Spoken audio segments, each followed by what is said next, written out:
Om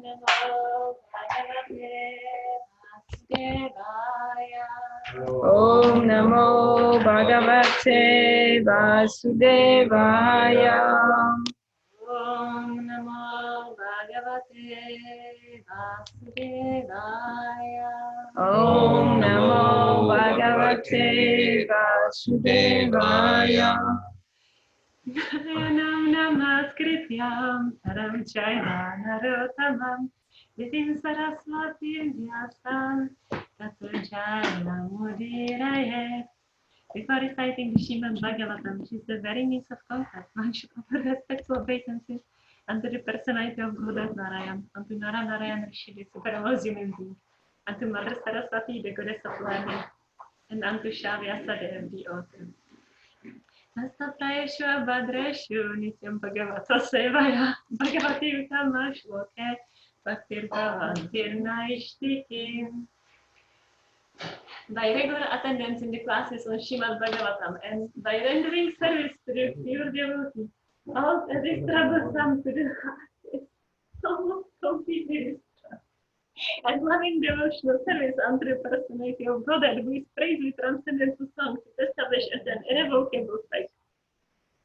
So we are reading from Srimad Bhagavatam, and it's Canto 2, Chapter 5, and text 32. So 2, 5, 32.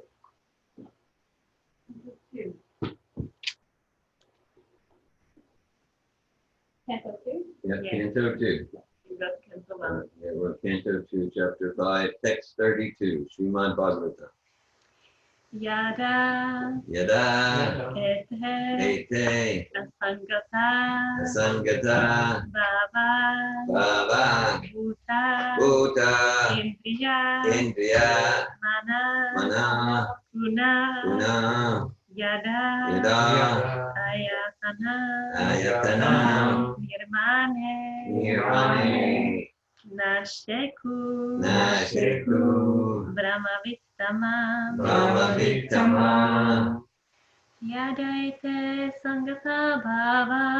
Yadaite Sangata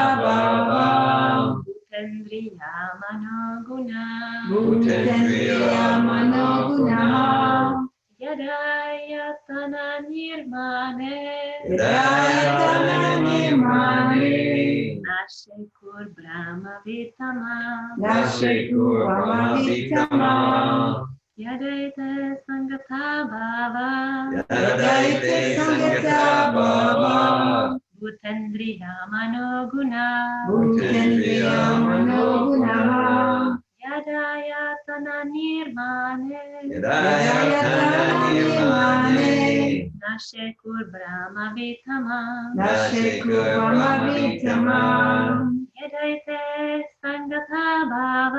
Yadaite Sangata Bhava Bhutendriya Manoguna Yadayatana Nirmane Nashekur Brahmavittama Yadaite Sangata Bhava Bhutendriya Manoguna Yadayatana Virmane Nashekur Brahmavittama Yadaite Sangata Bhava Bhutendriya Manoguna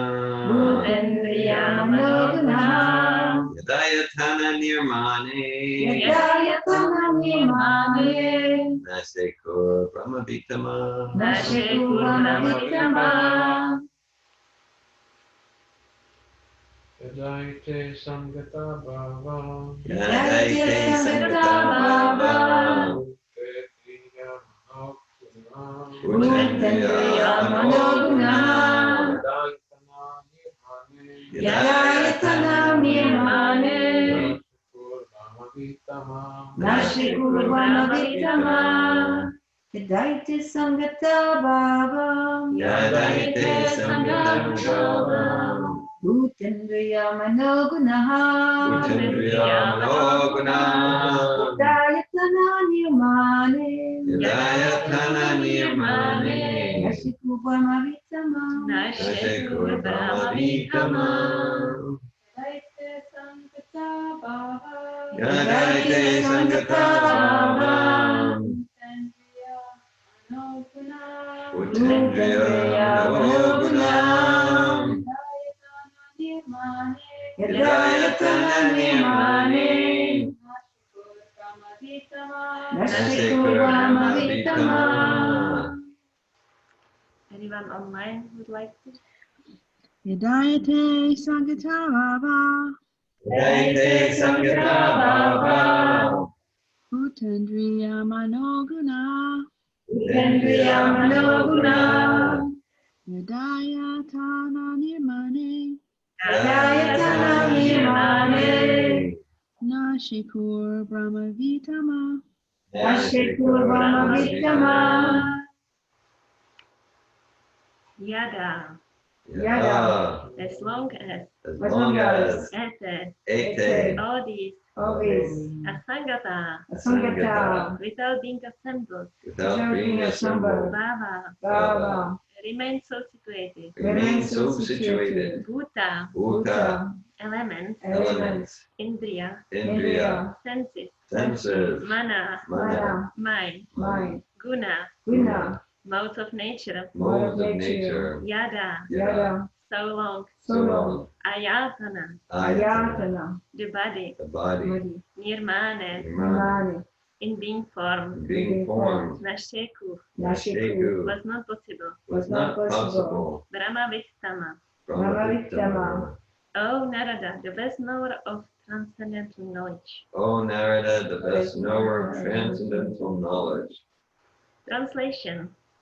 O Narada, best of the transcendentalists, the forms of the body cannot take place as long as these created parts, namely the elements, senses, mind, and modes of nature, are not assembled.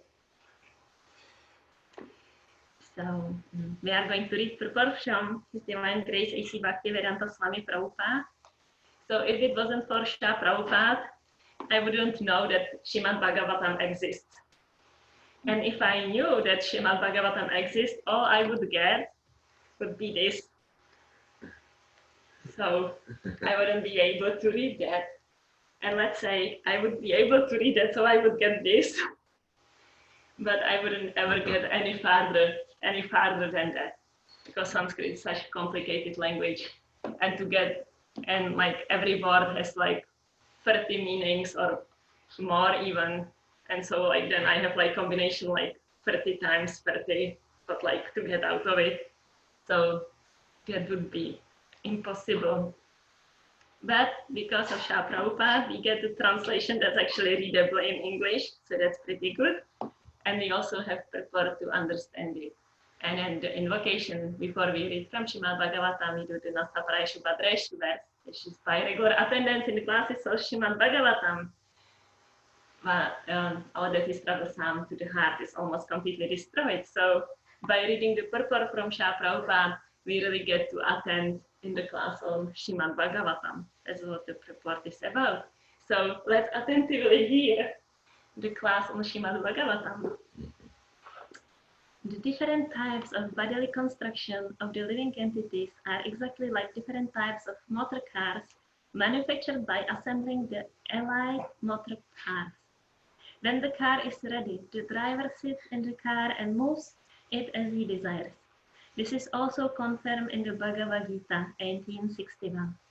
The living entity is as if seated on the machine of the body, and the car of the body is moving by the control of material nature, just as the railway trains are moving under the direction of the controller. The living entities, however, are not the bodies. They are separate from the cars of the body. But the less intelligent material scientists cannot understand the process of assembling the parts of the body, namely the senses, the mind, and the qualities of the material modes. Every living entity is a spiritual spark, part and parcel of the Supreme Being. And by the kindness of the Lord, for the Father is kind to his sons, the individual living beings are given a little freedom to act according to their will, to lord it over the material nature. Just as a father gives some playthings to the child, to the crying child to satisfy him, the whole material creation is made possible by the will of the Lord to allow the bewildered living entities to lord it over things as they desire, although under the control of the agent of the Lord. The living entities are exactly like small children playing the material field under the control of the maidservant of the Lord, nature. They accept the Maya or the maidservant as all in all, and thus wrongly conceive the supreme truth to be feminine, goddess, Durga, and so on. The foolish, childlike materialist cannot reach beyond the conception of the maidservant, material nature, but the intelligent, grown-up sons of the Lord know well that all the acts of material nature are controlled by the Lord, just as maidservant is under the control of the master, the father of the undeveloped children. The parts of the body, such as the senses, are the creation of the Mahatattva, and when they are assembled by the will of the Lord, the material body comes into existence, and the living entity is allowed to use it for further activities. This is explained as follows. Amagyanatimirandhasya Gyananjansalakaya Chaksurunmilitamyena Tasmai Shri Chittasamyamanobishtam Stapitam Yena Bhutale Svayam Rupakaram Mahayan Dadati Svapadantikam Vandeham Shri Guru Shri Yugapadakamalam Shri Gurum Vaishnavam Shri Rupam Sagrajatam Saganaragnatam Tam Sachivam Sadvetam Savadhutam Parichanam Sahitam Krishna Chaitanya Devam Shri Radha Krishna Padam Sagana Lalita Shri Shadham Vitamscha He Krishna Karuna Sindhu Dinabandhu Jagatpate Kotachala Gopika Kanta Radhikanta Namostute Tapta Kanchana Gorange Radhi Vrindavaneshwari Vrishabhanusute Devi Pranamami Hari Priya Panchakalpatarubhyascha Kripasindhuyaiva cha Patitanam Pavanebhyo Vaishnavebhyo Namo Namah Jai Shri Krishna Chaitanya Prabhu Nityananda Shri Advaita Gadadhara Shivasari Gaura Bhakta Vrindam Hare Krishna Krishna Krishna Hare Hare Hare Rama Rama Rama Hare Hare Namo Vishnu Padaya Krishna Prasad Shri Bhakti Vedanta Swami Namaste Saraswati Devi Gauravani Pracharine Nirvishesha Sunyavani Pashyata Desha Tarine.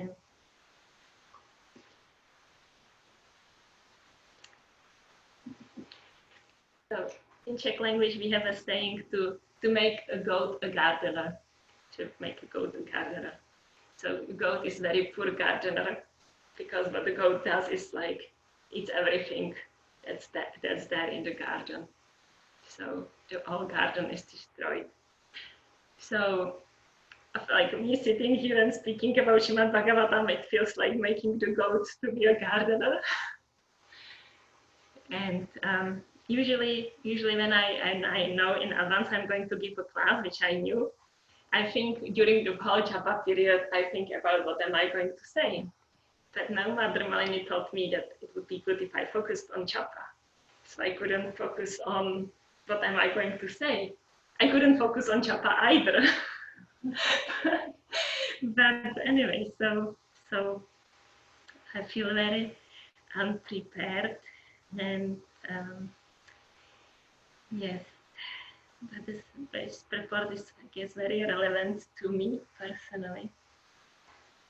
And yeah, so since I'm all the time thinking about myself, it's very difficult for me to speak about Krishna because my mind is full of myself. It's like, even when I try to pray, I'm like, oh Krishna, I am, and I go like me, which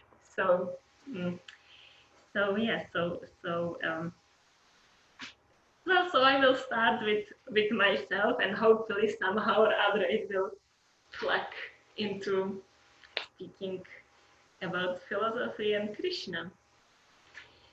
So after yesterday's class, I had a breakthrough because we were speaking about happiness in Krishna service, and it's like a really triggering point for me because I like to think that it's not so much of my experience, and what I realized is that I've been praying for many years for a selfless service, and yesterday after the class I realized I want to pray for a happy service. And that itself like really like feels so joyful already to get a happy service instead of a selfless service, because I really don't want a selfless I really don't want a selfless service. But I was praying for that. I don't know why really, but I guess because it sounds like it's a good thing to do, but that's not where I am at. So now I'm like, Krishna, give me a service where I can get my profit, adoration, distinction, happiness, and a little bit of progress, not too much. So I had a breakthrough. Thank you, Prabhu. After yesterday's class, I don't know if it's good or bad, but it feels good. and yes, so I know that I don't want a selfless service. So that's why that doesn't feel so good to admit that. Like Lord Chaitanya prays, Nadanam, Najanam, Nasundarim. I don't want any profit, adoration, distinction. I don't want any followers, any beautiful woman, any money. I just want a causeless devotional service. So I'm not on the level of Lord Chaitanya. So I don't pray that anymore. And that feels like a relief. And so, yes, happiness in devotional service. So that's the theme, like you said yesterday, that you were preaching to yourself. So I can see myself here, so I can do it too. Hladini, you will be so happy in the devotional service. Just trust that. Okay, so happiness in devotional service. Well, I have a lot of realization about unhappiness in the material world to start with. So that's good to start with, because 5 years ago I didn't even have a realization of that. I thought, well, the material world is nice. I'm happy here. I'm doing well. Yeah, look at me. I get my life together. I have no emotions whatsoever. Like when we did the Granchi payoffs in my first foundational seminar, and David is like, choose your 3 favorite Granchis. I'm like, what is he speaking about? I have no these emotions, like anger, frustration, resentment, sad. It's not me. Like these people are saying they have these Granchis. They really don't have their life together. But anyway, so now I have a lot of Granchis. So that's a progress. I see that a progress. And oh my God, I have so many Granchis. Like now, if you tell me choose like 3 favorite ones, I'm like, I cannot choose. There is like so much choose out of all of them. Like choose just 3. So I have all these emotions, and I can see how like much suffering the material world is. So that's a progress. That's pretty good. Like to at least come to that point. And so I think like my faith that I could find some happiness in the material world is decreasing. Not that it's 0, but it's decreasing. So that's a progress. And so even if I completely didn't believe that there is some happiness in the spiritual world, at least there is like a chance that there is something else that I didn't really try fully yet. So and then like, okay, so I lost a baby almost a year ago, and I think in compared to like most other women, I'm doing really well. And I know that it's because of the philosophy of Srimad Bhagavatam and of my spiritual practice. And not only I am doing well, I would say I'm doing better than ever, which is also something to say. And I'm like I think like I am in this section of Srimad Bhagavatam when it constantly speaks about how how miserable the family life is, and I'm laughing. And I read it to Malini loud always, and I find something like really simple about it. Like, and it's so like we have Charlene here, and I visited Charlene for a week last year, and I saw her in Switzerland for 3 days, and she has such a little child, and she's so happy.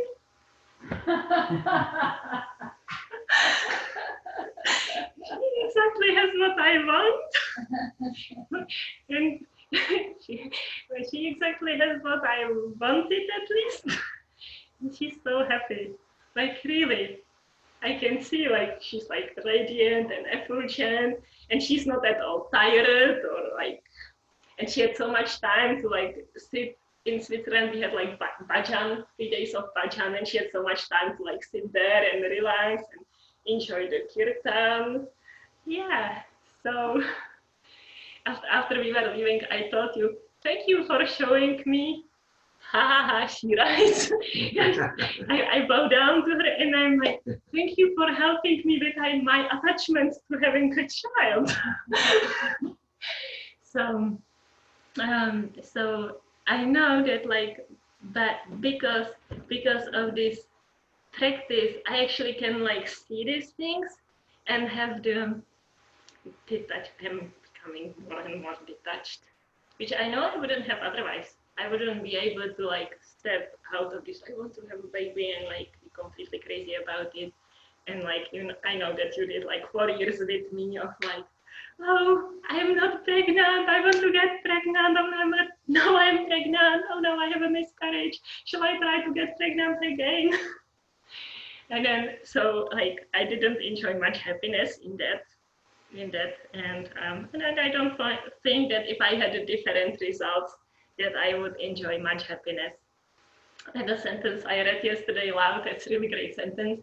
To try enjoy happiness in the family life is like if a hungry man is trying to climb a high mountain barefoot where are like rocks and thorns. So that's like when you try to enjoy the family life. So I think that's my experience in trying to enjoy the family life, and I don't even have the full family yet. And I don't think I want to, since I am on the path of like happy service, I don't think I want to do that anymore. To have a family life for Krishna, like I don't want selfless service to Krishna. So, so now we are like reading here about like how the living entities are thinking, that we can like enjoy the material nature. So really like I mean we can, but it takes a lot of blind faith to do that, to like really go into the enjoyment of material nature and then like being dissatisfied over and over again. And like, okay, so let's say I was pregnant, so I felt happy. I was pregnant, that's true. I felt happy I was pregnant. But I had like constant fear that like, it's like, even if everything went well, I had fear of giving birth, which was very rational. I don't think it was a grungy fear. I don't want to give up that fear.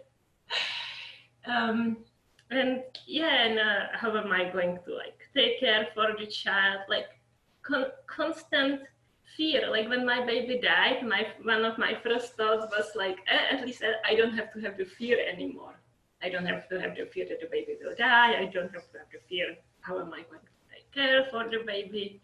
So that's the material world. Like at the best, like we can like oh, there was happiness. I was happy. but also there was a lot of fear. And the condition of the material life is always fearful, because as much as we think we are in control of it, and yesterday I spoke to one person that I tried to enroll for seminars, and she just that day, she found out about the philosophy, like, if you just have positive thoughts, like everything will be like happy in your life. And she was so enthusiastic about it, and I didn't find a way how to like break through that philosophy. But like, even though I made some points to her, you know, like, you are going to die anyway, no matter how positive your thoughts are. So like, obviously there are some holes in this philosophy that like happy thoughts bring happy external things, because obviously there are things that we don't have control over, and we really don't have control over anything.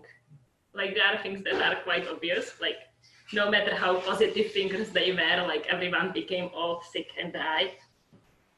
But like, we really don't have control over anything. And he says it here that like the foolish childlike materialist cannot reach beyond the conception of the maidservant, material nature. But the intelligent grown-up sons of the Lord know well that all the acts of material nature are controlled by the Lord, just as a maidservant is under the control of the master. So like, Krishna is giving us here the toys. That's what the report speaks about. He's giving us the toys, and we can play with them. But like, okay, so it's the same, like the father gives the toys to the children, like he can take them away anytime. And the father is like in full control, like what toys, how many toys, how much like time the children can spend with it. And then like, even usually, like when the child has a good idea what to do with the toy, it comes from the father.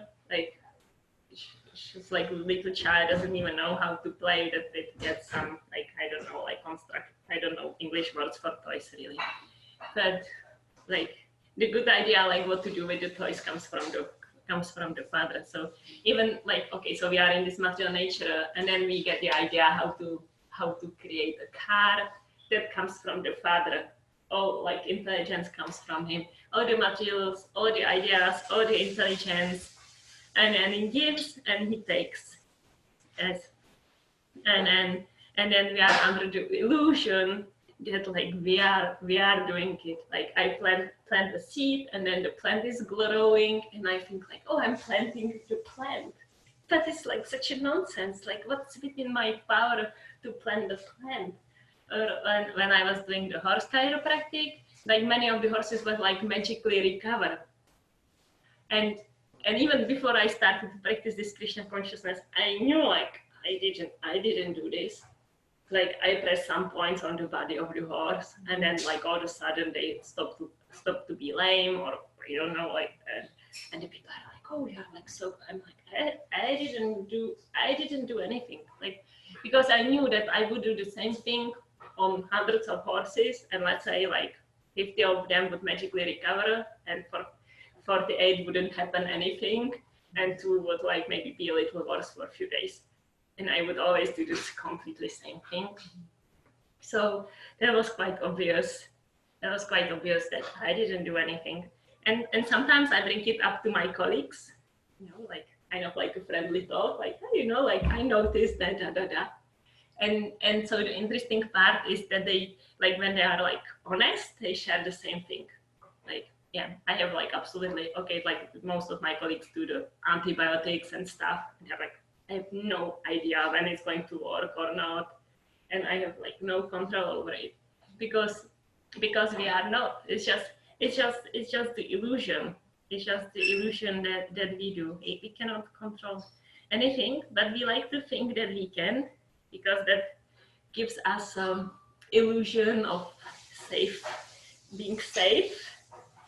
I don't know how that works really, but like if I think, okay, if I like want to plant oats, I can do it because I'm in control. So that gives me like illusion of I am safe because I have a control that at the end I will have the grains. But I'm not in control, and it's actually so much safer to know that someone more intelligent than I am in control, because like, oh my God, if I was in control, that would be really scary. I cannot even control my own mind. And then like, let's say that when I was little, I was like, I had a prayer for weather. I considered myself that I'm like in control of weather. And it worked. Really, it seemed like it worked. But it didn't, like what I would for example pray that I want to be sunny. So I was praying for sunny weather, and it became sunny the next day. So I really believed it worked for me. But then it was sunny for 3 weeks and 6 weeks, and then it was really dry, and then like the plants weren't growing well. And so I was like, oh my God, what did I do? So I should pray for rain now. So I would pray for rain, and it was raining immediately the next day. So again, I increased my faith, like, of course I'm in charge of weather. Who else? Who else than me anyway?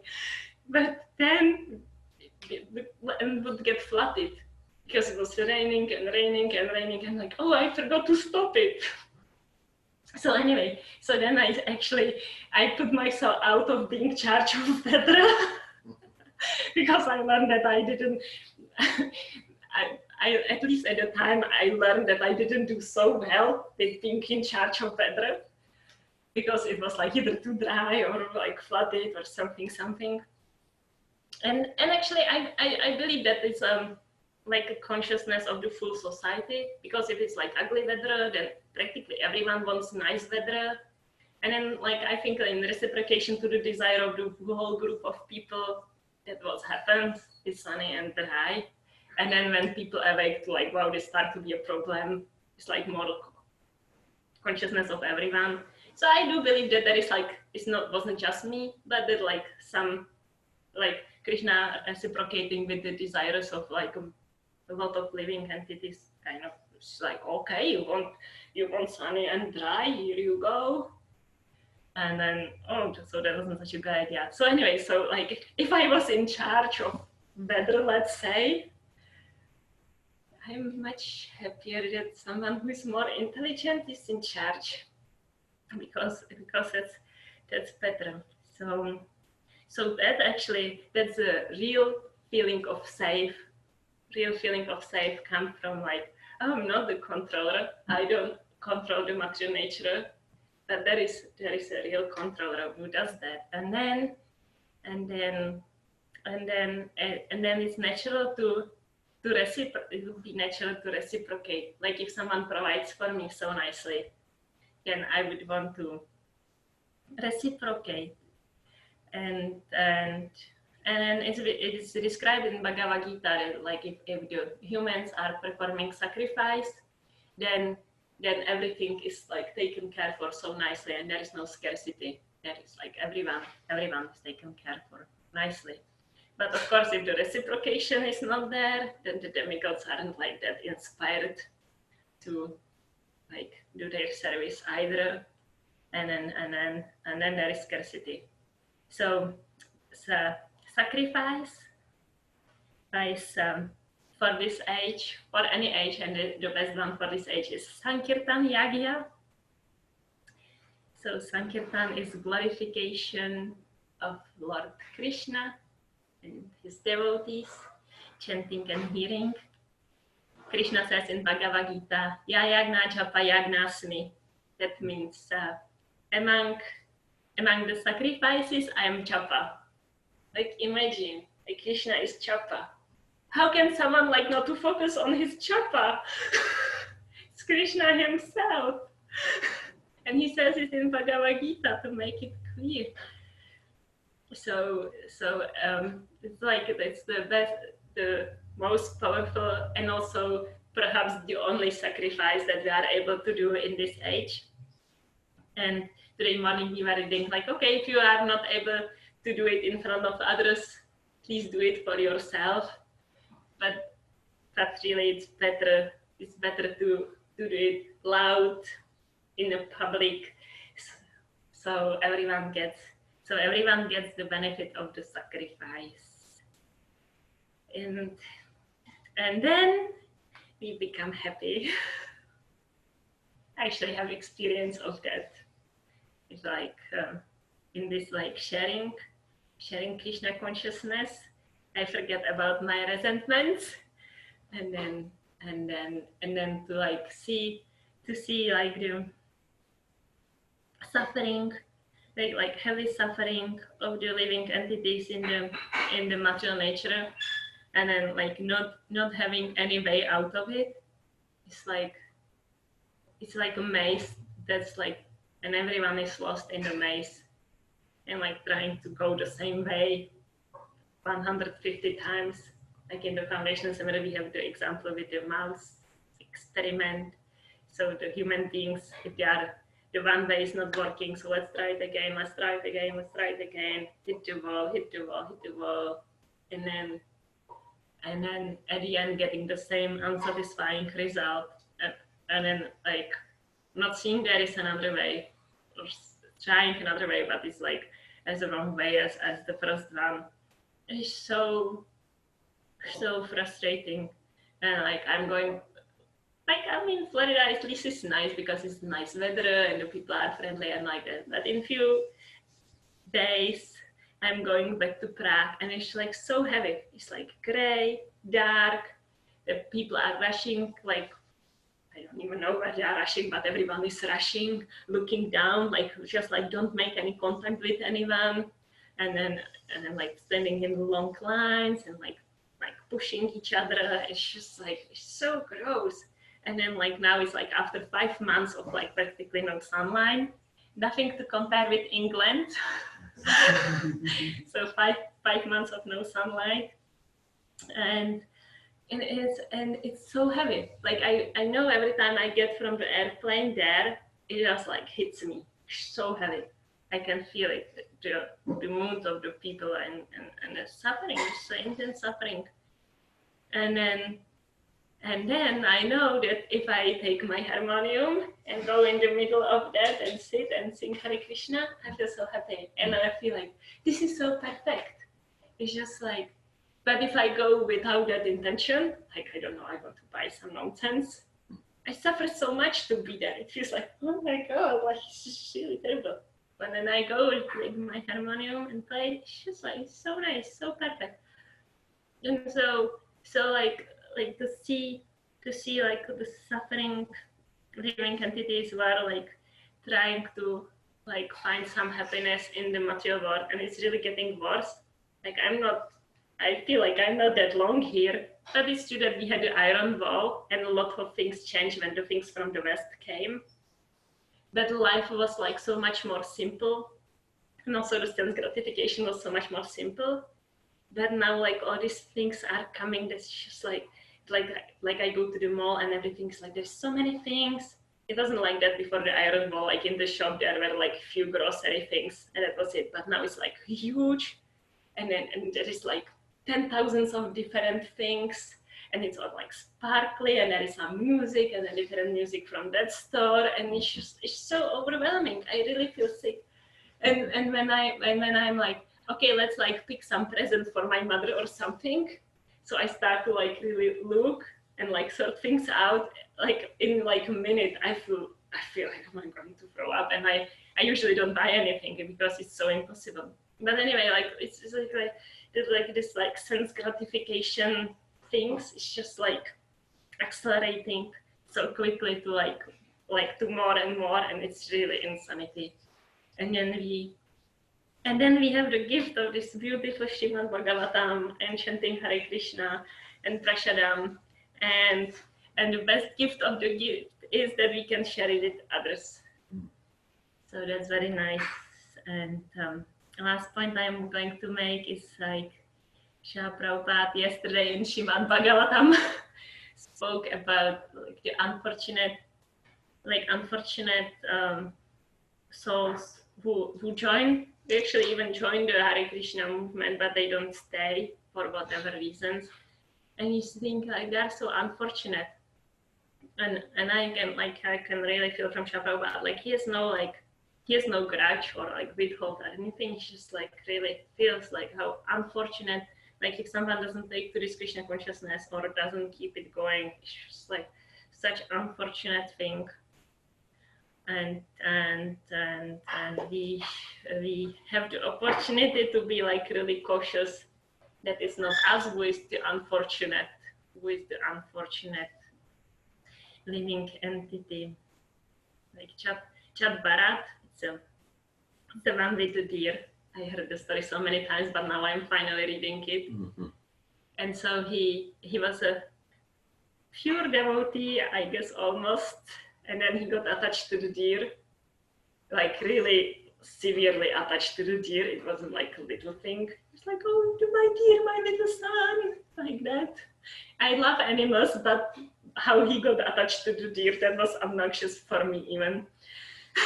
And then the next life he becomes a deer, and then the next life he is a son of a brahmana, and he pretends that he's deaf, that he doesn't hear anything, that he doesn't see anything, and so pointing to me, like really like don't like be so conscious of like what you associate with and like where you put your mind with, because like when we deliberate on the sense objects, we become attached to them. And then we become lusty and angry and bewildered. And it just like starts from this like little, oh, let's just like look at, I don't know, online on little babies, or I don't know. So he's like, no, I don't want to have any of this association because it's so dangerous, and I don't want to become unfortunate like Shri Prabhupada says. So he should always be alert. Shri Prabhupada says that what he's worried the most is that his disciples don't worry Maya. So it's a good fear to have. Yadaite Sangata Bhava Bhutendriya Manoguna Yadaya Tana Nirmane Nashikurva Mavitama. Oh Narada, best of the transcendentalists, the forms of the body cannot take place as long as these created parts, namely the elements, senses, mind, and modes of nature, are not assembled. Questions, comments, realizations, criticism?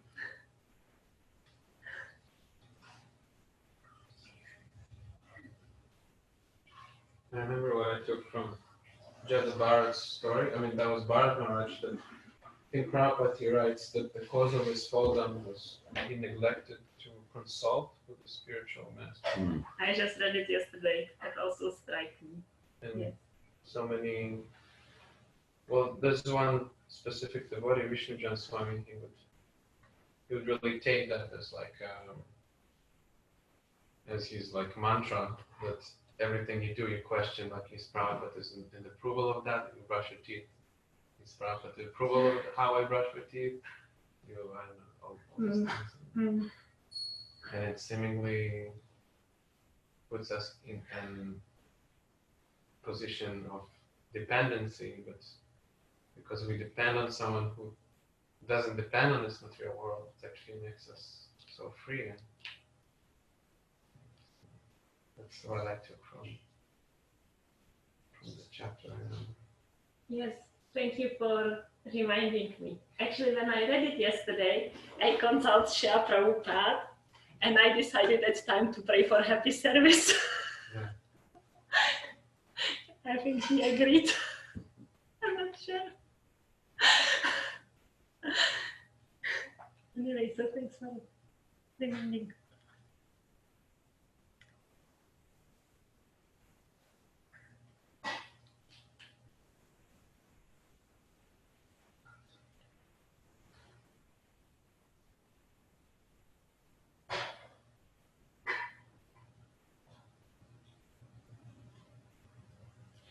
Any other comments or questions?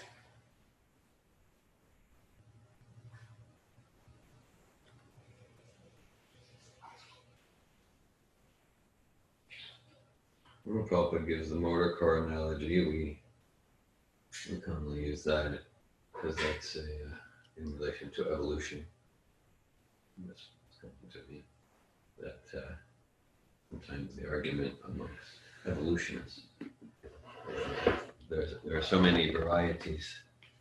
There's so many varieties of species, so that's a clear indicator of blind, random chance evolution. Somehow that makes sense to them. So we give the point. It's like, okay, there are so many varieties of motor vehicles, right? There's a 2-door, a 4-door, a motorcycle, a military tank, luxury, this, that. So is that a clear indication that the mini compact evolved into the luxury sedan?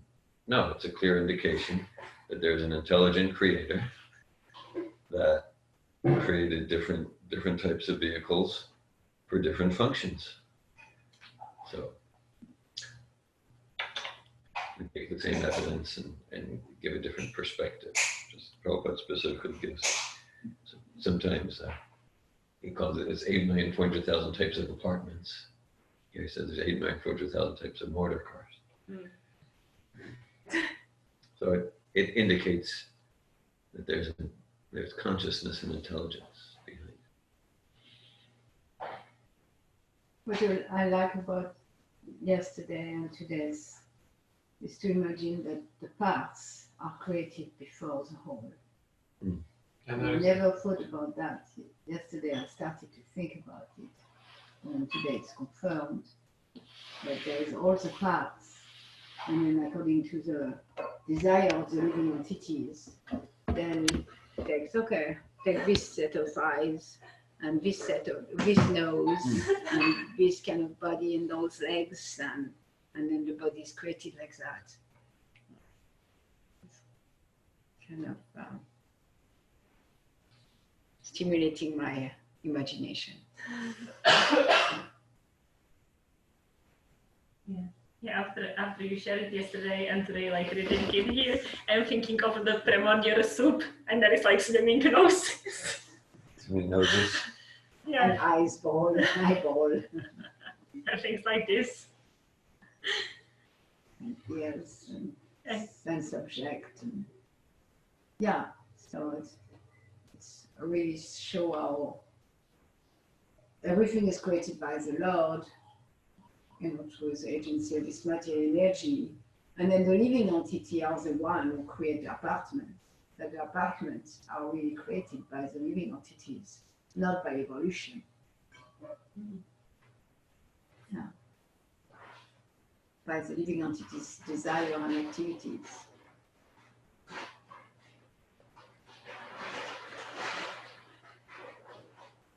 Yeah, according to my desire and activities and my deserving. Okay, I have enough money to get a 1998 Chevrolet, or I have enough money to get a Toyota Lexus. I have enough money to rent a 1-room efficiency. I have enough money, that means karmic credit, to construct a 3,000 square foot home, built according to our desire and our deserve. Exact same thing with these bodies. These are motor vehicles or apartments, and according to what we desire and what we deserve, how much money is in our bank account, and we get a particular nose and eyes instead of legs and like that. I wonder what I did to have a nose like mine. These are deeply philosophical questions. It's a good nose. Unless I've done something good. Depending which perspective. It's not a big nose. It's a human nose. It works. They like to smell nice things, offer to Krishna. It's a good nose. From my perspective. The example of the car is, of course, it's how it's called, like a comparison, and when it comes to the body, like it's interesting that there's 8,400,000, because it seems that the number of body is unlimited, but that's the number of species, that's 8,400,000. Because the number of bodies seems unlimited and never duplicated. You know, like if you buy a Chevrolet, you can have the two exact same model, but it seems that the number of bodies are unlimited and there is no two models exactly the same. Yeah, there's 8,400,000 categories. Categories, yeah. Just like, well, maybe, I'm not sure, but like let's say, you know, the 7 or 8 of us in this class, we're all of the same species. Maybe, I don't know for sure, but let's say, but we can see that. But you know, you're not from the same species. But there's unlimited variety. There's within the species, just like each snowflake, it's made of the same basic stuff, H2O, but there's not, you know, there's unlimited varieties. So that's where the analogy of the motor vehicles, it can help us understand, but it's incomplete. It doesn't completely explain. Mm-hmm.